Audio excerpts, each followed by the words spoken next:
this image, actually, by the way, I think it's still just about functioning, but it's a walkway of very early LED lights under the last arch of the Rennes Bridge, London Bridge. The rest, obviously, is in America. And it's by way of reminding you of the presence of the river. It is remarkable, I think, without any maintenance that it survives. So now, what's happening? I'm not getting my connection to move. So yeah. So we seem to be going. So yeah, on certain possibilities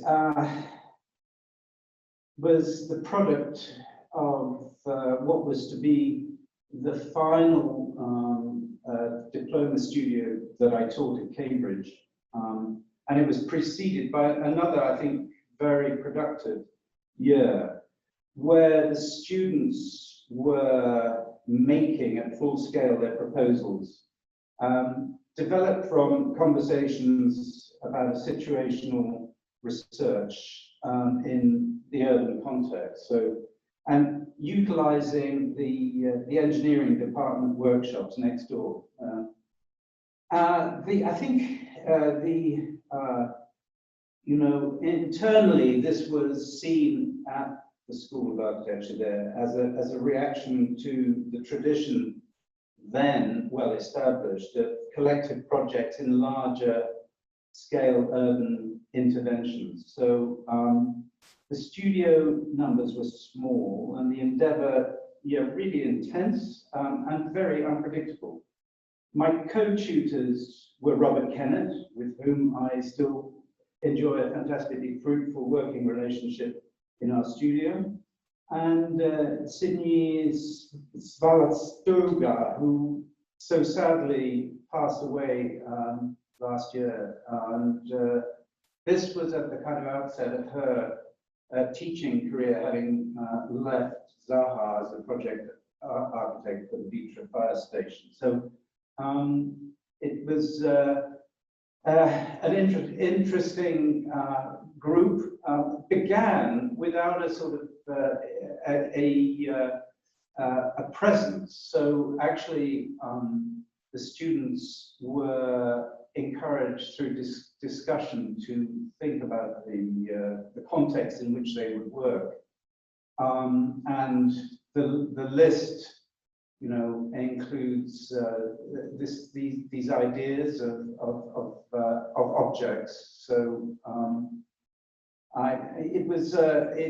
it included, for instance, this scheme. In fact, this was the research of a kind of collapsible piece of furniture that would be used in the urban context to avoid both the static, you know, presence that would be part of a policing effort, and a very beautiful piece of research in Paris, and particularly that led to this, based on card playing and the underground. And here, Tom Emerson's writing booth, which came out of the whole ethos of letter writing and connection. And Ben Adams' pavement, a kind of hallucinatory pavement, taking up the idea of illumination as part of street furniture. And David Grandorge, here his pugilist world of clubs, social clubs, meeting places, and many others actually. But I guess that in parallel we were in the studio doing a number of projects. And I'm just going to touch on two of those which are in parallel. And I would say that you know actually the title Uncertain Possibilities was derived from André Breton's responses to questions on the irrational embellishment of a city. So it's a surrealist manifesto, as it were, where he was prompted to answer about a number of iconic parts of Paris, in fact. The question, should we preserve, move, modify, change, or indeed suppress elements? And there were many responses, of which typically, you know, his response to the Arc de Triomphe was to blow it up after burying it in a mountain of manure, or the obelisk, to remove it to the entrance of the abattoir, where it would be held by a woman's immense gloved hand. Or the Tour Saint-Jacques, to conserve it as it is, but demolish the surrounding quarter, and for 100 years forbid anyone to approach within 1 kilometer under the penalty of death. And so it went, this way of prospecting the irrational as imaginative bridges between dream and waking life.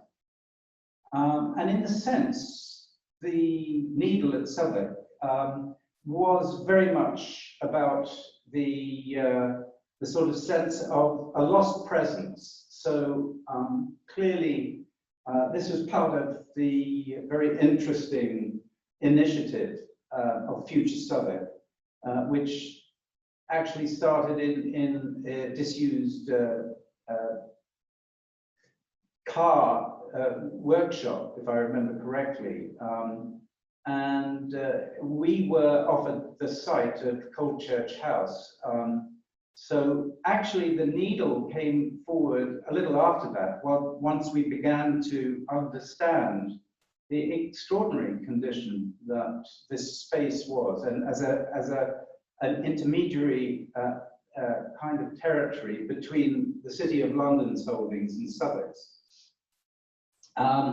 So it was that we worked, and I think principal in this of my colleagues, Justin Sayer, who's still very much with us in the studio, and Stephen Witherford, who's now part of Witherford Watson Mann, were involved in the struggle both to deal with planning, and then these two warring factions in urban terms.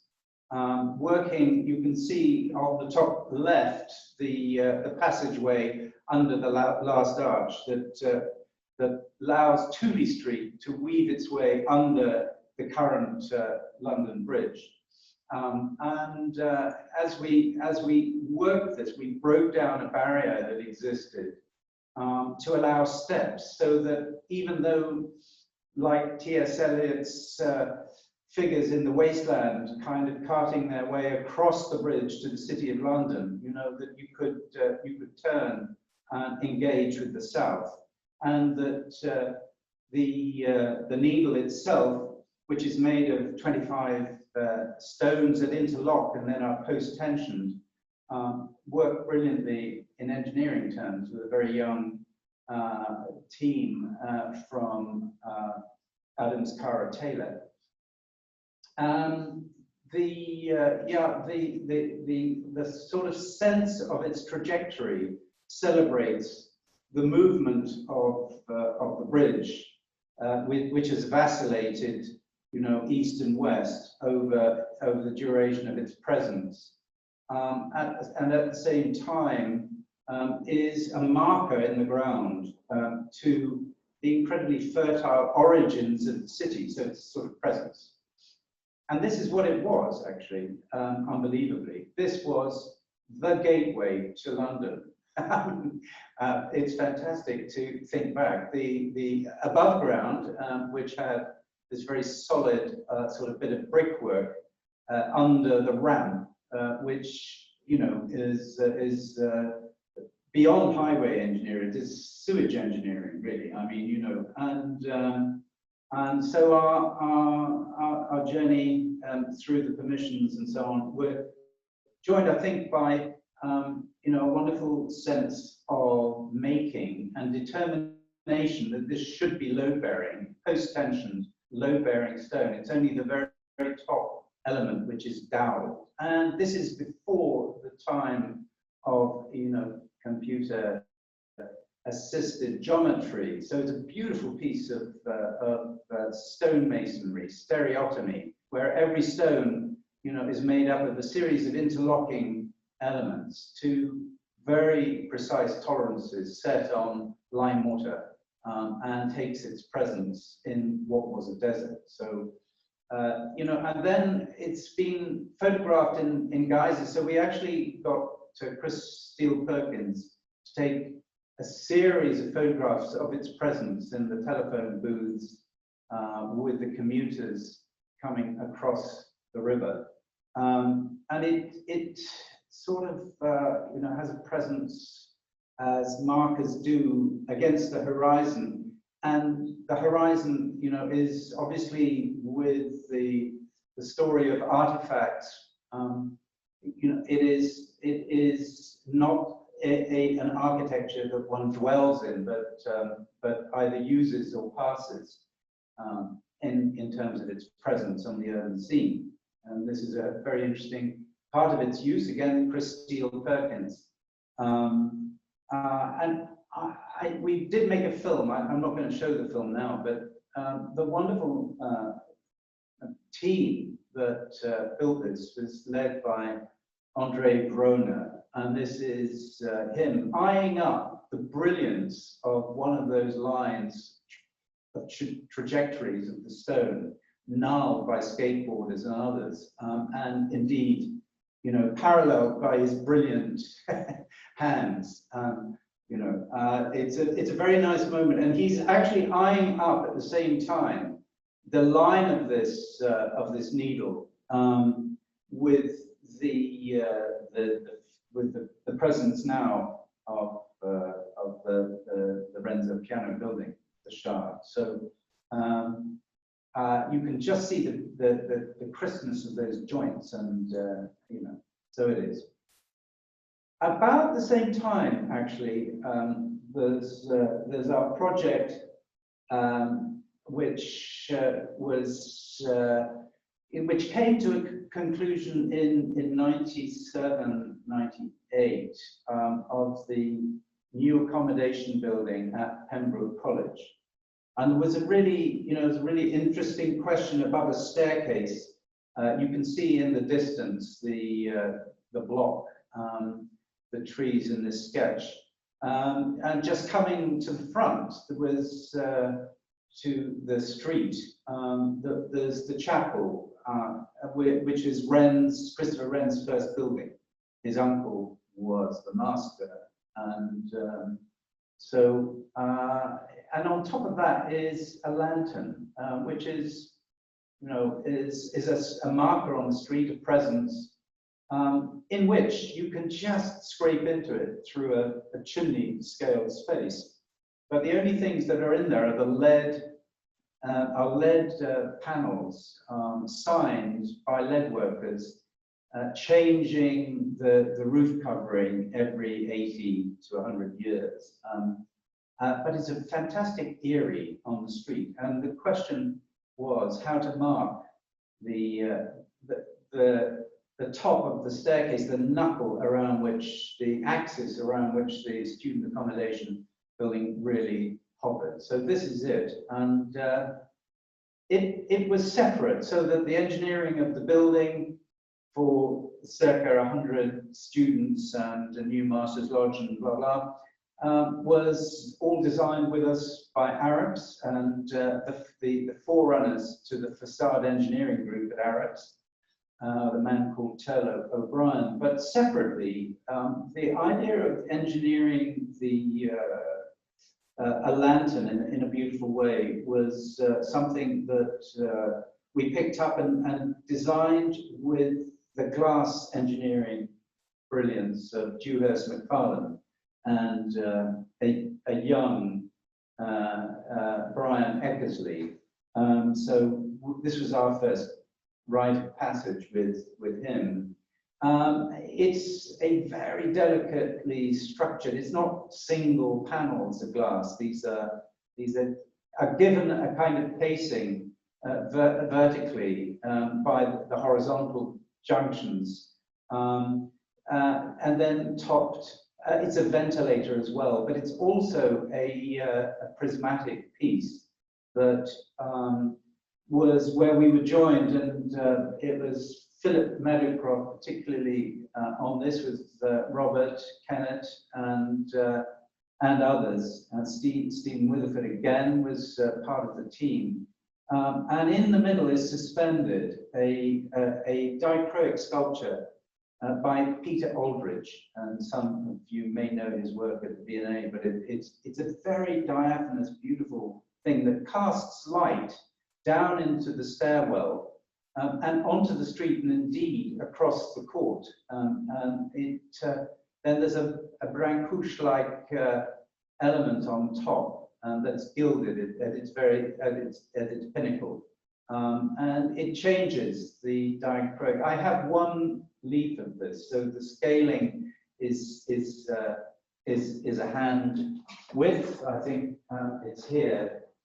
This is a spare if there's any at any time. But beautiful presence, likewise. Held. And I remember going to New York to the glass studio that Peter Aldridge used. He was the professor of glass at the Royal College, and then went on to work with glass at Corning in the States. And the other part of this obviously is the sundial and the whole question of thermal movement and precision, which I won't go into, but it itself is quite a wonderful story. But this is it internally, so you can see there's this sort of shimmer and a kind of sense of light and delight as you move up the stairs or down. So yeah, those are two projects that are happening at the same time as the work with the students in the studio that had got to full scale, and at which point I kind of bailed out because I thought I got as far as I could. Clearly that's not really true, because one can go on teaching a lot further, but after 15 years that was my bit. But I want to really just throw us back quite a long way to a childhood and a sort of sense of being in awe. I now look back at this because I grew up in Kuwait for the first 10 years of my life, at a time when it was still pretty much a mud-walled city, and at least at the beginning of that time. And that one would, going to the bazaar, or indeed into the desert, you would encounter the Arabs of the desert, nomads, Bedouin. And indeed, this is from a book by a political agent, because it was up to the late 50s, at least early 60s, a protectorate. But this political agent and his wife did an amazing piece of research. They were there and had grown up in the Middle East, actually in Beirut, and but it's called The Arab of the Desert. It's the most beautiful book. But it's just the simplicity of these tents that has always beguiled me completely. With the very few elements that are critical, the divides, the coffee pots. At the top side of this is the kind of male part of the tent that is to do with hospitality to strangers. It's like the diwaniya of the Arab house. And then in the middle, the common area with maksas, the camel saddles, the loom, the cooking pots, and so on.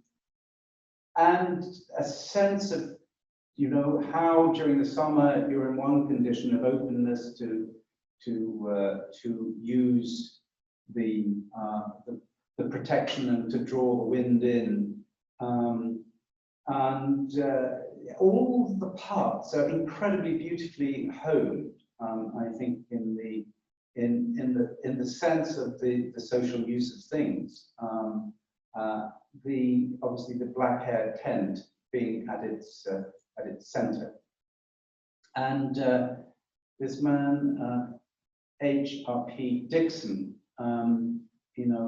created this tribal map, which I find again very moving, because as I'll show a bit later, it defies borders. You can see the dotted line of the borders. The borders are only drawn in when oil was discovered, and it was decided at the League of Nations that there needed to be boundaries. But the very beautiful kind of organic shapes are related to landscape and to water.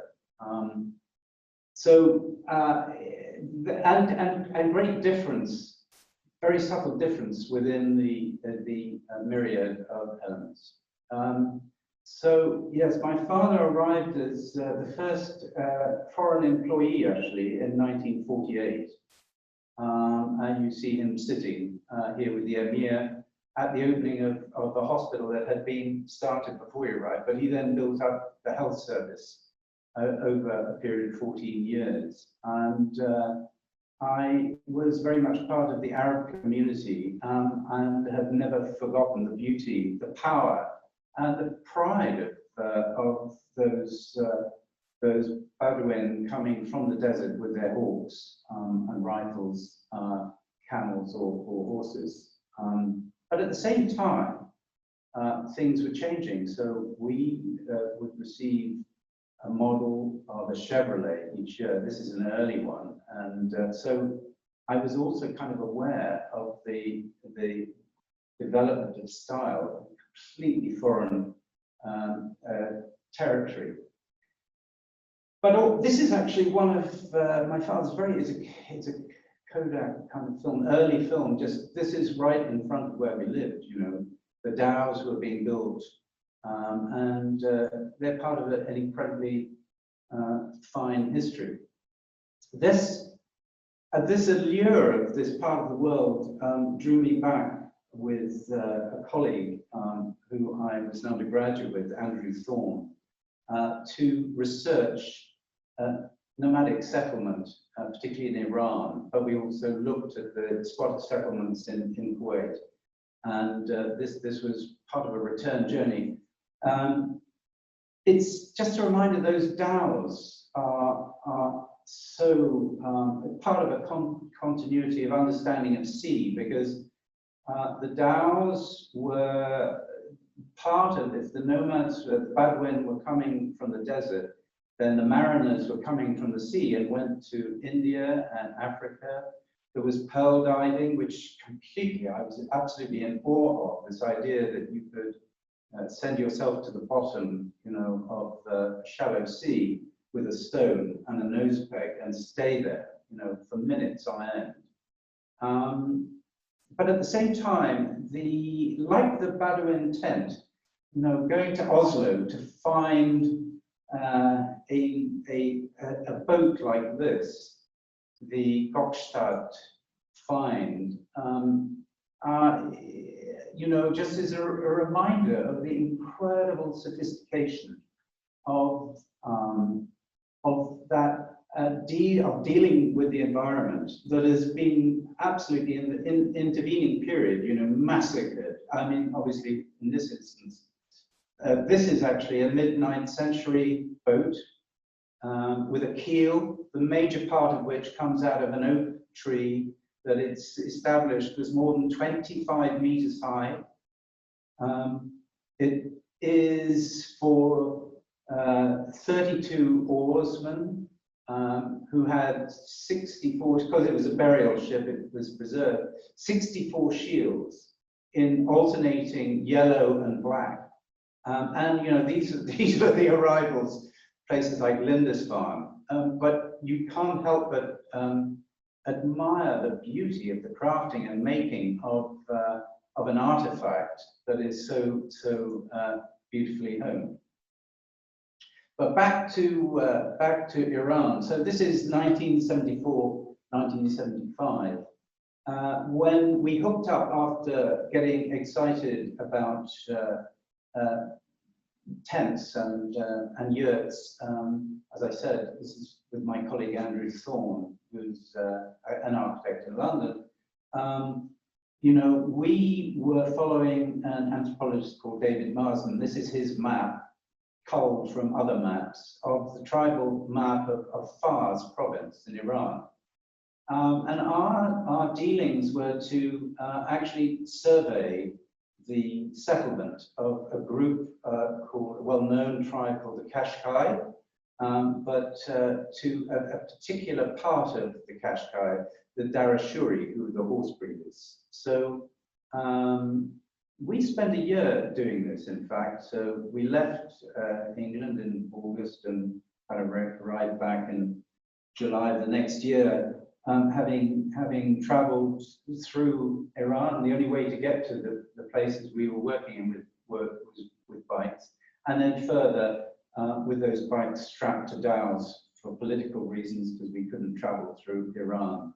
And we stayed in the village for a number of weeks to make those surveys. The village, it's a complex history, and it's a kind of slightly sad one, because the Qashqai, if one is following with your animal husbandry, which is related to times of impoverishment, you know, from the lowlands to the highlands through winter and summer, and it's as ancient as the Achaemenians, from Zeus to Persepolis. But the presence of the black tents, which were still part of the village structure and the tribal structure, very much more enclosed now, because they're in closer proximity. So proximity was very important, in ownership and a kind of structuring that we were following with the anthropologists, looking at how the economy had changed because of an engagement of an oppressive central regime, effectively, that had been challenged not that very much long before by the tribal power. And it also obviously affected then things like the particularity of carpets, of artifacts, which we were fascinated by. And then we followed on to work at the National Housing Authority in Kuwait for a period of months, looking at how we could work with the infrastructure of the Ashish. These are obviously low-income housing that is informal housing, as it's known, or squatter housing, built out of the packing cases that cars were arriving at, and incredibly interesting and innovative ways of dealing with structure. But the problem was that the industrialized world was trying to suppress this with precast, prefabricated, inflexible dwellings, which were really bad. So we set about making a proposal to show how, with infrastructure, this could be really a much more civilized process of dealing with generations and change. Anyway, that's probably a longer digression than I intended, but I then come back to another opportunity to think about urban furniture, as it were, with the lookout bench. So this was an opportunity that was started as an invitation from the great public art curator Vivian Lovell to contribute to design for the embryonic Clerkenwell Festival, or Design Week as it's become. And she actually proposed that I think I was interested in the problem of a bench or a seat. She proposed that and organised a meeting with Ian Sinclair, And it was through that meeting to determine what design direction should be at the heart of this, that this began to emerge. And it was a point when I think he just finished, actually, a year or two before, 2004, London Orbital, you know, which is a literary masterpiece. Feel to his unhealthy, as he put it, obsession with the M25, which was opened in 1986. And he asked the question, did this conceptual ha-ha mark the boundary of whatever could be called London? Or was it a tourniquet to choke the living breath from the metropolis? In a way, the lookout bench was a fixed point in juxtaposition to that, somewhere you could perch, uninterrupted by a neighbor, but engage with those around you. And we got a kind of costing for it, which is too high for its manifestation, but then we're able to introduce it into this scheme. Again, I'm not dealing with the building, but actually the urban gesture, which is to create a building with a way through between a street and a square. So it's Wood Street to the left, and it's Aldermanbury Square to the right, which were unconnected. So the building rises above this, and into that, the lookout benches take their part. So along with various passages, rites of passages, besides the way through between the building, and next to that is the next artifact, actually, which is at the wall on the left-hand side bottom of the screen, a reception that is open to that public passage. But here then are the lookout benches, and you can see the popular ones because they're the ones where the basaltic base has been rubbed and shines.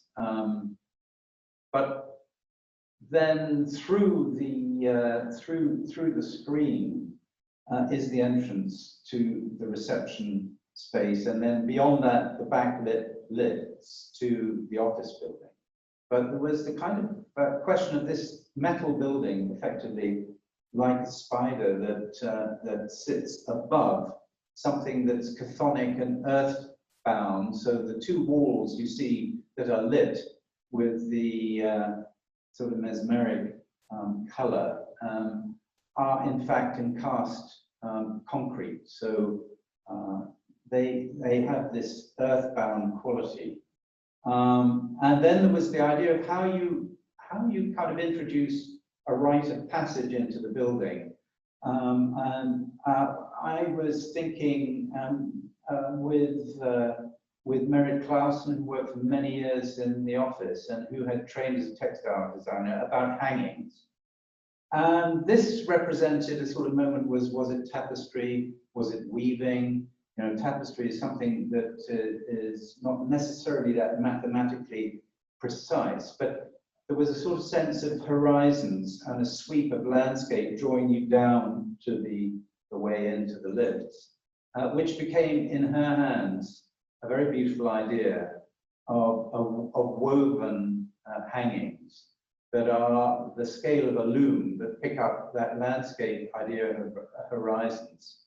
And it took us off to Paris to search for fabric and an idea of a warp that was made of nylon threads, which you can just see here in these tests, and a weft of metal with a double weave.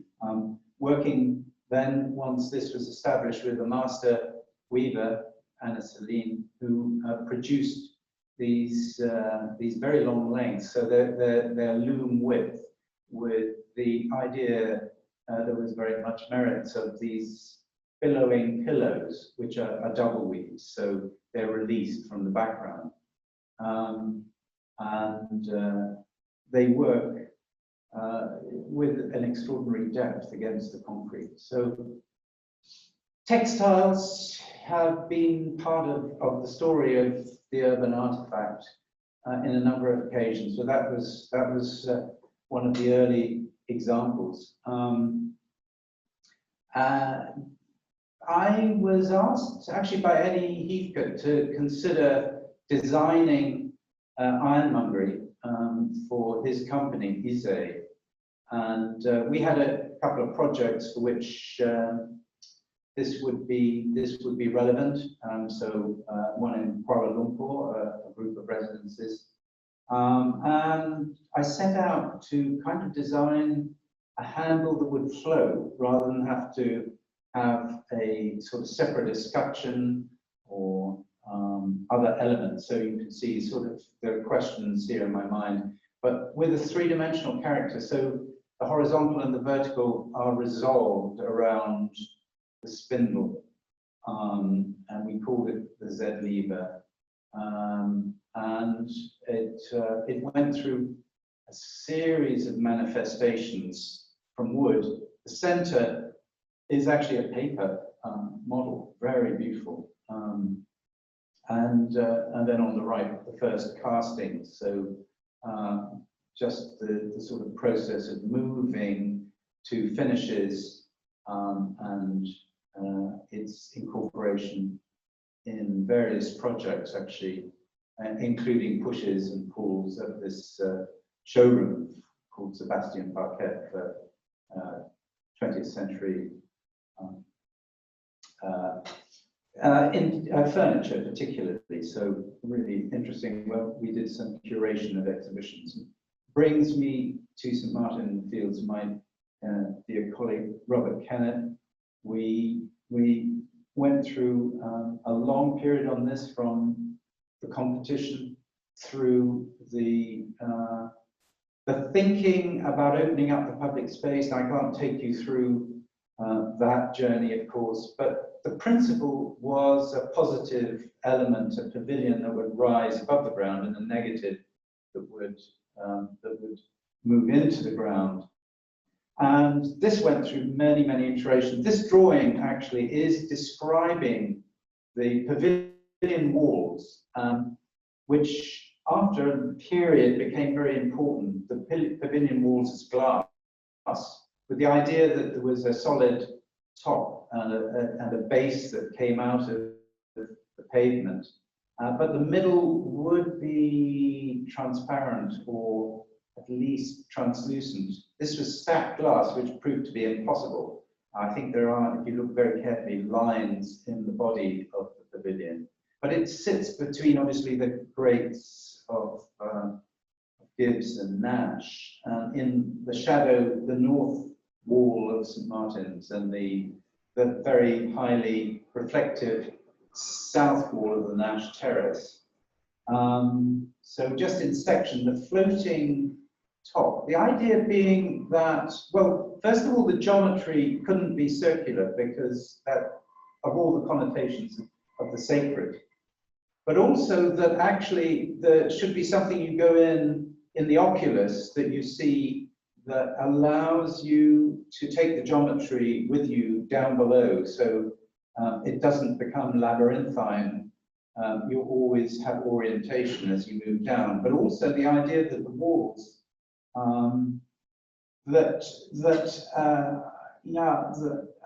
the words from a great poet who's French, in his book about stones, about his collection of stones, he talks about rock crystal as being like the soul, because it casts no shadow. And the idea here was that the pavilion would be ambiguously transparent and solid. And that's kind of where it got to, with a little bit of reflectivity in the wall. And at the other end, the artifact, if you like, is the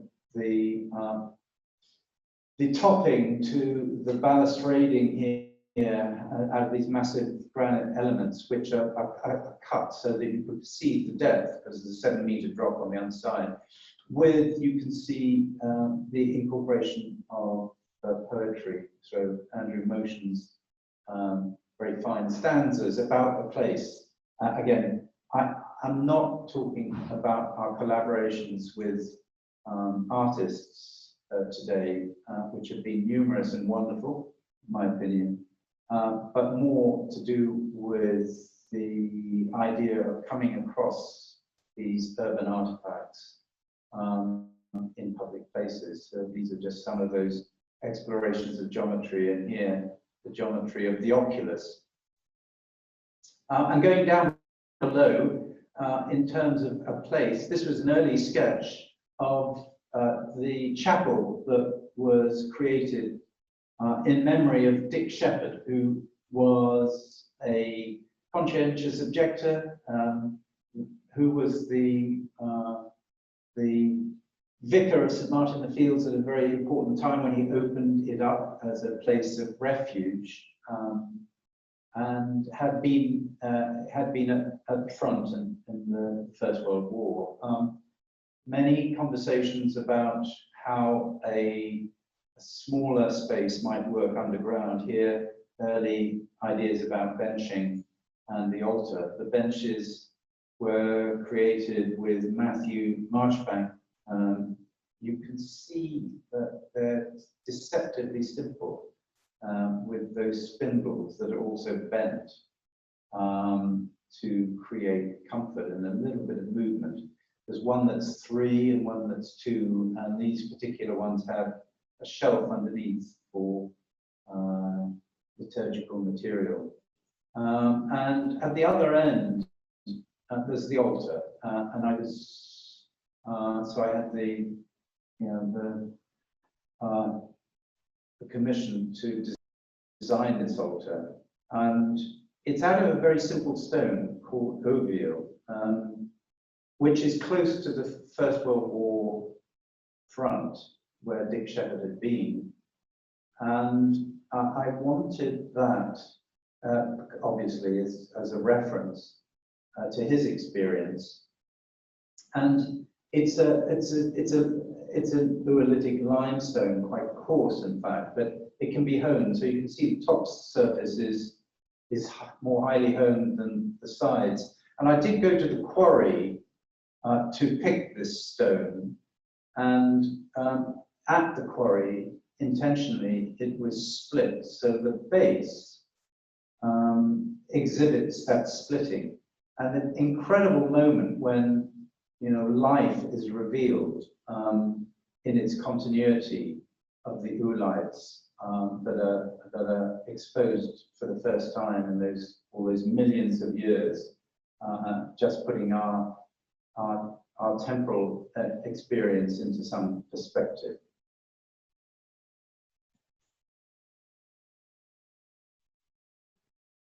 And also, actually, with Matthew Marchbank, the sanctuary benches, so altogether sturdier on either side of Shirazi Hushiari's beautiful altar and the incredible east window. So these are silent witnesses to that. The bench was then produced as a more commercial element item with slightly stronger spindles, but very much the same character. So we're drawing to close. I don't know how I'm doing for time, but if you can bear with me for a few more minutes. I come to a space in the City of London, the Leather Sellers Hall, which a number of us worked on very intensely. There were 2 parts actually, the building. Robert was there, Julian Ogiwara, Aya Maeda, and Rulau, a great friend who's worked through many of these projects silently, brilliantly, like the handles and the table that you're going to see in a minute. We behind a facade, so the top of the drawing shows the listed facade to St. Helens Place, and the reconfiguration of the building that just sits in next to the church of St. Helens Bishopsgate. I'm not going through the fixed architecture. there are a number of staircases that I think are quite interesting in our work, which are nonetheless embedded in the building, so not part of this exercise. But at the entrance, there is the problem of the canopy and how one moves into this building giving its sort of civic presence in this surreal setting. St. Helen's Place is like walking into the Marais. You walk through or under a building. I think it was the Hudson Bay Company building by the great Mewis and Davis architects, and then you come into this slightly less, kind of brilliant bit of architecture, but it's sturdy and very, very dutiful. And behind it, of course, Swiss Re rises. And the question is how the beasts, the heraldic beasts of the leather sellers company pre-existed, but the question was how to make a canopy in this setting. So the idea of something that didn't have to have elements that came to the ground, that is cantilevered to bronze top, and then a vitreous enamel base that can be lit with these flambés and the gates that open, which are reworked. And so it has a kind of quiet presence, but also a ceremonial presence, which is what livery companies need for their gatherings.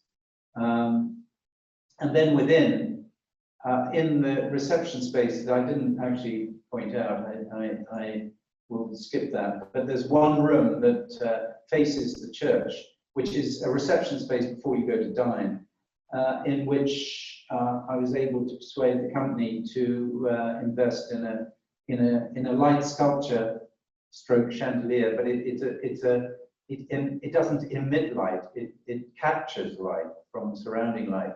That was made by Dale Chihuly. On the left is the mock-up in Seattle. On the right, just a moment in what Dale Chihuly calls the Hotshot. This is an amazing world of pigment glass and how complex it is to draw it. But it's then a question of how to set it. So I started to think about a rug, and the rug had a kind of echo, maybe of Sonia Delaunay, but also of those Cosmati pavements that are so brilliant. So it's about time, and the rebus at Westminster Abbey, is all about time. So livery companies are also about continuity and time, and so this carpet moved from this watercolor with the intention of a central piece, which is a table, to the rug itself, which is about 6 meters square, so pretty large. And then on top of which there is a table, a circular table, a glass center, with these cast elements, the base and the surround to the glass table itself in bronze, and then these stainless steel spindles that converge but don't touch. And then the in-raised and cast letters that you could just see being worked finely. And the preceding slide, you get a line from the 1444 charter of Henry VI about the singular body and the community in perpetuity as one body, and the idea with the carpet and the table and then the Chihuly is that there's an axis mundi here that pertains to the idea of continuity, and it's about the artifact that is, in this case, semi-public at least, but is a reminder of the reason to which or for which, through charity, you come to be involved in this. And then finally, the Charter House where we created a new set of rooms. You've got the square to the right, and then a space. You can see here the elevation with a fig tree, very appropriately hiding this incredibly important interior, which was the place of the monastery. It's a Carthusian monastery in origin. Beautiful Henry Yaverley plan, very precise in its given its medieval context, but it's the place of the martyrdom of many of the monks. So it's incredibly vital bit of history, and the place itself is a palimpsest of British history. And it was a question of how to create an entrance to that, to take away the fig tree, to open this up, to open up an education facility and a small museum, which is, I think, is very beautiful. So this went through ravages of planning, backwards and forwards, but in the end, I think the better for that difficult progress. But maybe this is just a reminder that many things can be done on one sheet of paper and not thousands. But it was the sketch drawing of the idea of a gasolier with 15 mantles that would be in a position of genuflecture, just inviting, but also slightly bowing in the sense of the tragic sort of history of this place, with railings that can be closed, so gates, and it came to we chose Chris Brownell to work with, who had also made that canopy for the leather sellers, but who works up, he's like a Viking working in Cumbria with his red, very strong, I mean, out of a blacksmithing tradition, but brilliant. Looking at the mild steel and how it would come together in this sinuousness, and then how its presence is felt with that luminosity in the evening, underneath which is a plan to celebrate Henry Yaverley's original layout of the Carthusian monastery, and beyond it, the cast model. And that is it. Thank you very much for your patience. Wonderful. Eric, if we stop you sharing screen, we see you full bleed. So if people have questions or comments, just identify yourself in the chat box and I'll give you the microphone. But Eric, I mean, I was thinking back to these early projects that you showed, was just throwing me back to think about the condition of the public realm in London in the 90s, and I guess the poverty of that condition. I was, whenever it's always kind of very struck by it whenever you've seen rewatched Patrick Keeler's film London, which I think is footage from 1992, and he's, the whole film is really framed in terms of the problem of London and the inability of the British to support a sort of public urban life. And the period that you were showing from the early work from 96, 97 was, I remember it being, very soon after the Barcelona Olympics, when there'd been this model of regenerating the city through a series of distinct local public space interventions had gathered a lot of attention and was being talked about in London, and maybe became a model that was sort of ultimately picked up by Ricky Burdett and Richard Rogers in their role at the mayor's office.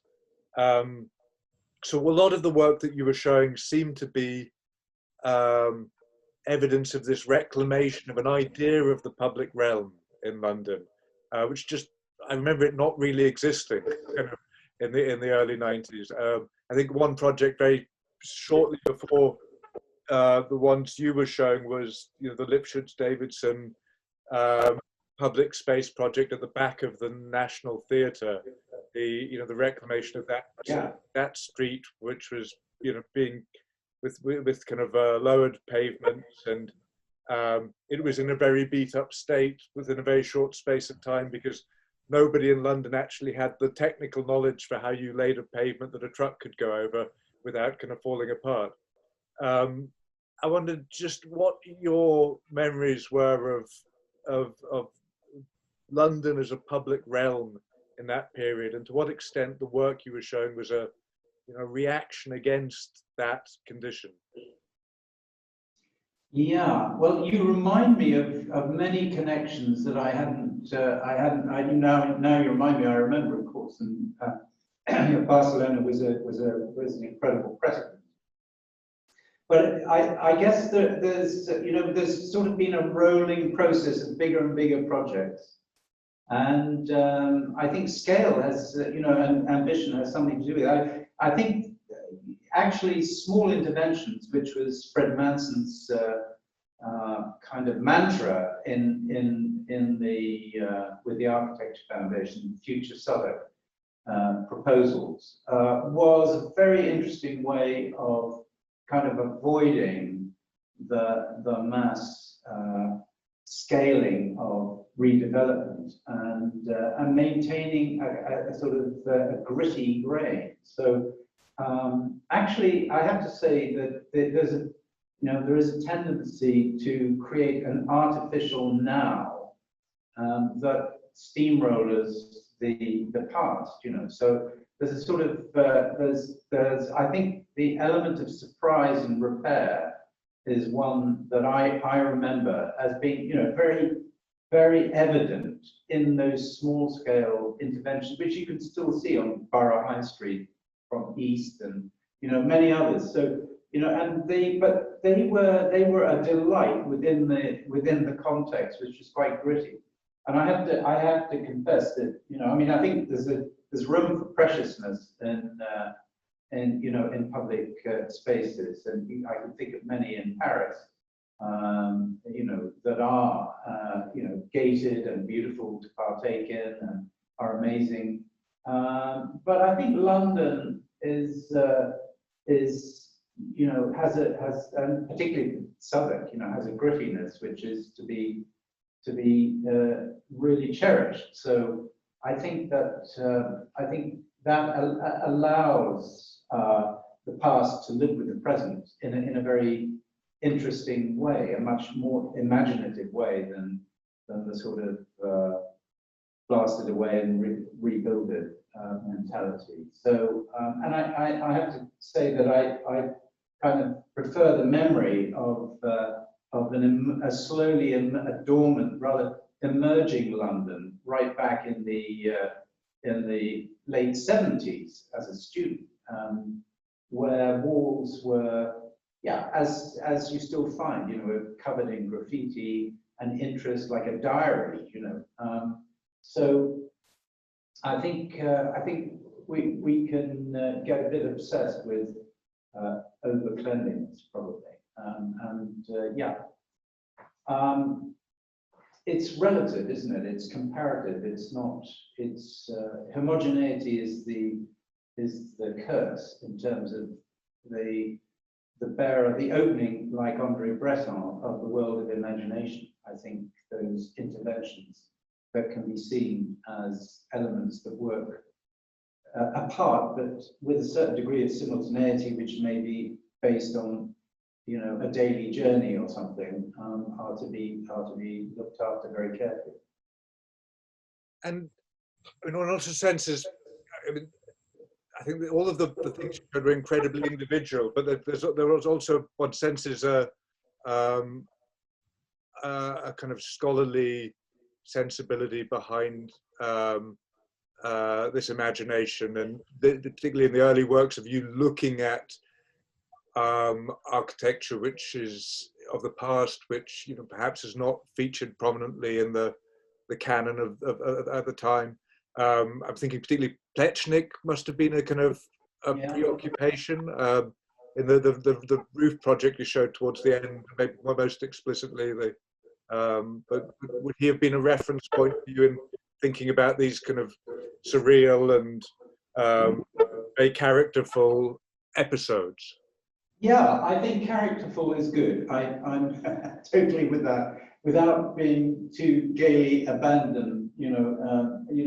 Seems to me that yes, the world of physiognomy is absolutely critical, and to its place, a reinforcement of kind of, or maybe contradiction, maybe a reinforcement of place. But I think that undoubtedly as a practice, our roots are in an academic world where close friends like Dalibor Beasley, like Joseph Brickwood, like Peter Carl, many others, they all had a common interest in the European city.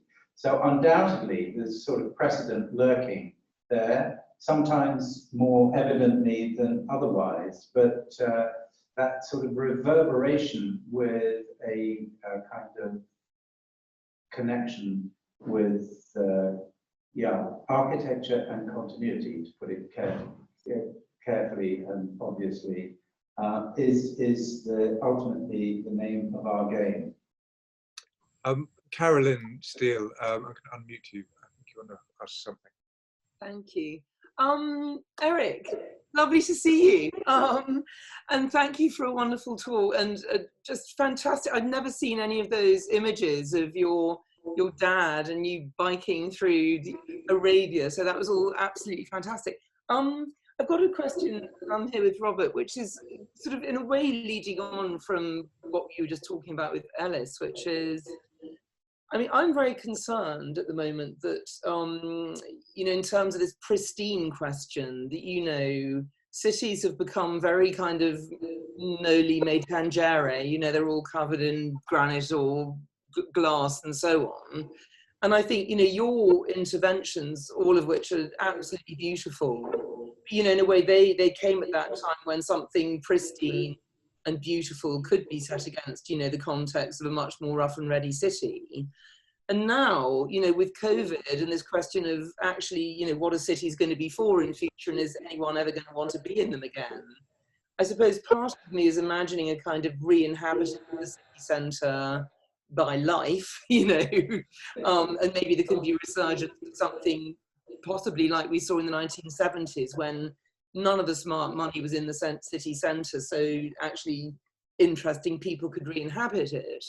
But now it's literally almost a question of worry that the materiality of the city centres that we have now won't allow such a re-inhabitation, because they're all kind of almost made of the wrong materials, if that makes any sense. Mm. So I guess it's a broad question about the degree to which the materials that we build in allow that kind of reimagining and re-inhabiting, and whether you've got any thoughts about that. Yeah, well, that's great. Yeah, I mean, there's a whole other kind of set of chapters about buildings, I guess. But one of the things that we, as a practice, I think, without being explicitly manifesto-like, are trying to uphold is a sort of a consciousness about the way the buildings are built and the materials that they're built of, with a sense of endurance. I mean, I'm sure many of them will get wiped away. The needle is under threat. It's never been maintained, not a penny spent on it, as far as I know. It used to be lit. It could do and it's probably, anyway, Andre's hands and the gnarled sense of that stone that has been beaten to a pulp on its edges by skateboarders galore, which is wonderful, does nothing to affect its the quality of its presence in my mind. So I think that actually I think that we will be thinking about the endurance of buildings. I mean, maybe they're going to be, there's more transience and there's more permanence. But yeah, it's absolutely clear that the way buildings breathe and work over time has to be rethought. And I think the assumed sort of life cycle of certainly, investment that is typically, 25, 30, whatever years, needs to be extended, and we need less and more, more in terms of in the sort of sense of that which endures and can change and is flexible. So I think your point about materiality is absolutely right. Fascinating. Not least because of the way that energy is calculated and thought about. So yeah, big and very interesting challenges. But I think I think also there will be like the cycle of spaces filling up. I get a very positive feeling that spaces are coming alive again. Like the cycle of something like the Trevi fountain filling with water, it stops for an hour or two and then returns, and so I think it'll all start coming back, hopefully, and this will be another episode, extraordinary as it is, that is a wake up and a reminder of our abuses, actually. So I feel very positive. Good. Good to hear.